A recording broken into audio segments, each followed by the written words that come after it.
Hello friends, ఎలా ఉన్నారు? బాగున్నారా? మేమైతే చాలా బాగున్నాము. చూసారా, జొన్న పొత్తులు అయితే విత్తనాలు అంటే హైబ్రిడ్ విత్తనాలని అమ్మారనమాట. కొనేసేమో వేస్తే చూసారా, కాయలు పెద్దగా లేవు అనమాట. ఇవి అంటే ఈ జుత్తులు తెల్లగా ఉంటాయన్నమాట. తెల్లగా ఉన్నవైతే కాయలు లావుగా ఉంటాయి, పిక్కలు గట్టిగా, కాయ ఇలా పట్టుకుంటే దృఢంగా కనిపిస్తుంది అన్నమాట జొన్న పొత్తు.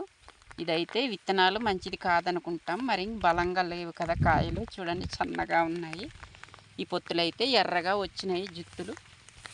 ఇప్పుడు చిన్న కాయలు పొట్టిగా ఉంటాయి ఆ చెట్లు, అవైతే విత్తనాలు లేవు. మనం అంటే మరి ప్యాకెట్లోని మార్కులు ఇంకొకటి వేస్తారు కదా, అందులో జొన్న పిక్క రకాలు అవి అనుకొని మరి ఒకే రకం వేయటం వల్ల ఇలాంటి పిక్కలు కొన్నాము. కాయలు అయితే నాణ్యంగా కనపడతలేదు. మరి కాయలు మరి గిట్టుబాటు ధర రావాలంటే కాయ దిట్టంగా కనిపించాలి కదా, మరి మంచిగా ఉండాలి జొన్న పొత్తు, లేకపోతే మంచి ధర పలకదు.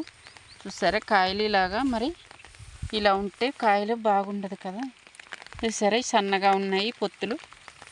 అలా ఉండకుండా కాయలు కొంచెం లావుగా ఉంటే బాగుంటుంది కాయలు, మరి మంచి రేటు వస్తుందన్నమాట జొన్న పొత్తులు.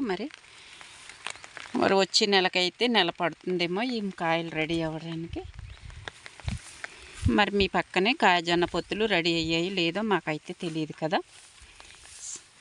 లక్షవారం చెంతకైతే వస్తూ ఉంటాయి ఆంధ్ర కాశ్మీర్లో జొన్న పొత్తులు. స్వీట్గానైతే ఎప్పటికప్పుడు వస్తాయి. అంటే ఇలా మనం మామూలు జొన్న పొత్తులు అయితే మరి సంవత్సరానికి ఒకసారి వేసుకుంటాం.